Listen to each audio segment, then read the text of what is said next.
Man, what a turn of events. This NFL offseason is crazy already. Super crazy already. Mad Maxx Crosby has just been traded from the Las Vegas Raiders to the Baltimore Ravens. Oh my God, we got to get into this, man. Welcome to Keep the Vision. Make sure you like, comment, subscribe, share the channel, hit that bell notification, and hype the video. That would be greatly appreciated.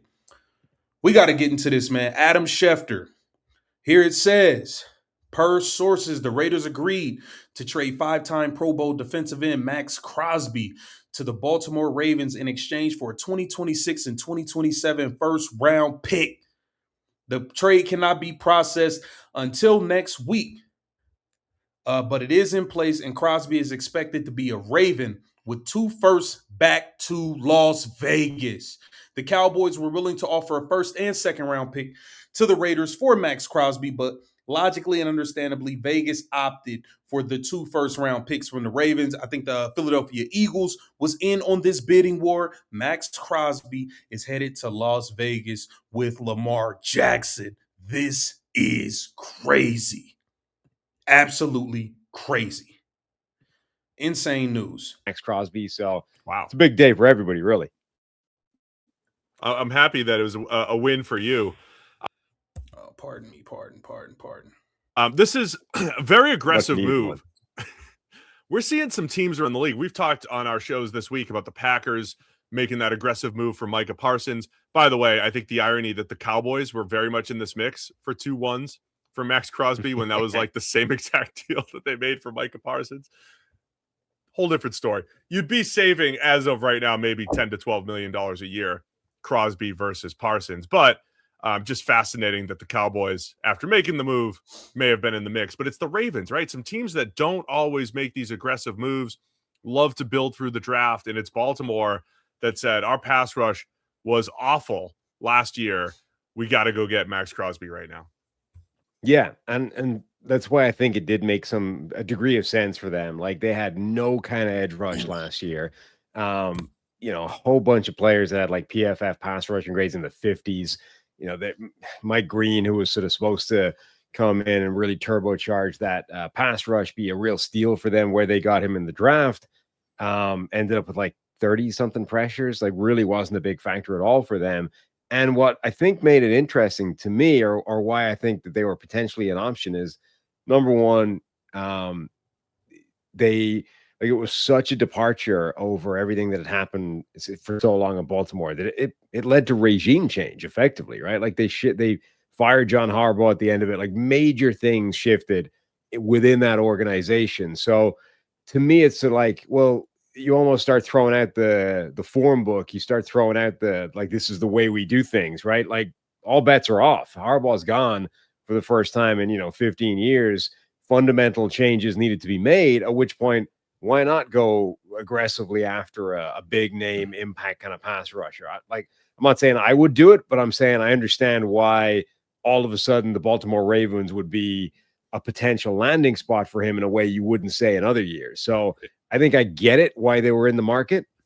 You could kind of sense that from the meetings with ownership and Eric DeCosta at the end of the season, that they wanted some a little pressure on Eric DeCosta to make a move right now. So I do wonder how much it was kind of pushed, kind of like the reports coming out of Indianapolis. They made the move for 2 first rounders. A lot of defensive players going for 2 first rounders in the last 6 months here.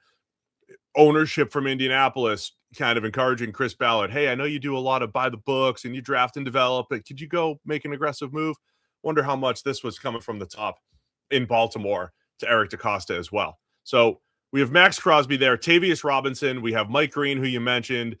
Look, I still have faith in Mike Green developing as a player and thought he got a little bit better down the stretch. I think this opens things up for him, gives the Ravens the impact pass rusher they need.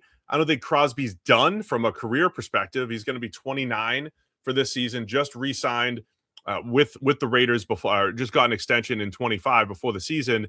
We're talking cap hits at 35, 29, 27, 28 range over the next few years, and maybe a little bit of room to manipulate those, but nothing crazy unless he's looking for a new deal as well, because other players are making 40, but it's reasonably priced given where the TJ Watts and Myles Garrett's and Micah Parsons of the edge rush world have ended up in recent years.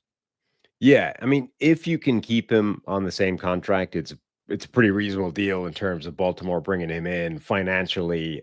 2 first-round picks is steep, but if you can get him back to where he's been, he is an impact playmaker. The risk would be you can't right now. As you said, he's not aged out of being an elite player. Like, he's still not even 29. He's got some time left on the side. Like, we're talking about Trey Hendrickson's been an elite player and he's 2 years older. Myles Garrett, TJ Watt, these players have been elite and they're a year older than Maxx Crosby. So he's not aged out of that point, but it has been a couple of years since we saw the best play of Maxx Crosby. And unlike some of these other guys, like, he's battled through a lot of injuries over that time. There was like a 3-year period, I think, where he was right up there, with the genuine all-pro defensive player of the year caliber edge rushers, the likes of Garrett, TJ Watt, Hendrickson, Parsons. I think Maxx Crosby was right up there with those guys for like a 3-year period, maybe. But it's now been a couple of years since that, and his production has really dropped off. His grading has dropped off. You look at PFF grades, the pass rush win rate has dropped off. Like, everything has really gone downhill over the last couple of years. That would be the worry. Like, have those injuries, the Instagram shot of his knee the size of a cow in between games, has that left like a permanent, diminishing of his powers? Or if you get him 100% healthy, refocused on a better overall team, can you immediately click back into, all right, Maxx Crosby is back to being one of the best pure defenders in football? We should at least lay that out, what you're saying here. If you're looking at PFF grades over the last few years and where that has progressed, and snap count over the last few years, 3 straight years, three straight years right around 1,000 snaps, 2021, 22, and 23. He was either just under or just over 1,000 snaps, 90 plus PFF grade in all 3 seasons. That dropped to 766 snaps and a 75 grade in 24, 935 snaps and 82 grade last year. So still, almost 1,000 snaps last year. He's been very durable, battled through stuff, as you mentioned. His performance, by that measure, has gone down just a little bit. But at his best, he's not over the hill. Still somewhat in the middle of his prime, even if you say there's a bit of a decline in the last couple of years. Good run defender, excellent pass rusher, high energy player, not because that's cliche, because that's literally how he plays. And that's what the Ravens are getting on that side of the ball. And you talk about, given the other options at that position, that's why they were aggressive and they give up this year's first rounder and next year's first rounder. Now, from a Raiders perspective, unless you have something else to add from a Baltimore perspective. No, just the only other point would be, in addition to, the injuries that he's played through, like, just he's played a lot. I mean, this is someone who in a 7-year career. So I think is Josh Hines Allen, I think, and him came in the same year. He's played like 1,000 more snaps over that time than Josh Hines Allen. And that includes came in a year later, wasn't it? 2019. Yeah, 2019 draft. And that includes the time that he missed injured. Like, he's played a ton of snaps. So you're talking about a guy who's battled through injury and just played like a lot of mileage on the clock for somebody of his age. So again, I don't think he's aged out of being a potentially elite player, but you are projecting that you can get him back there. I'll just say this too: the way Crosby plays, I think he wanted to make it work with the Raiders. I think he'll be rejuvenated going to Baltimore, going to a historically good franchise from the last 10, 20 years. I think that's going to work in his favor after a couple playoff appearances with the Raiders, 1 or 2, and dealing with a perennial last place team year after year and still playing hard, playing through the injuries and the whole thing. I think he'll be rejuvenated going to Baltimore. I think they're banking on some of that as well. So from a Raiders perspective, it's a no-brainer, right? I mean, they're getting pick 14 in the draft this year and next year's first rounder. And we're talking about the Jets have 3 first rounders next year. Cowboys have, do they have, who else has 2 next year? Well, the Raiders do now. Teams getting set up for next year as well in a loaded draft. And man, picking at 14 now, so you can get Mendoza at 1. And we had theorized, hey, if you ever wanted to get the haul from Mendoza and really rebuild this franchise, well, they're able to do it now with Maxx Crosby. Yeah, reminder for everyone that's tuning in late, 2 first-round picks is the capital that Baltimore gave up for Maxx Crosby in this trade.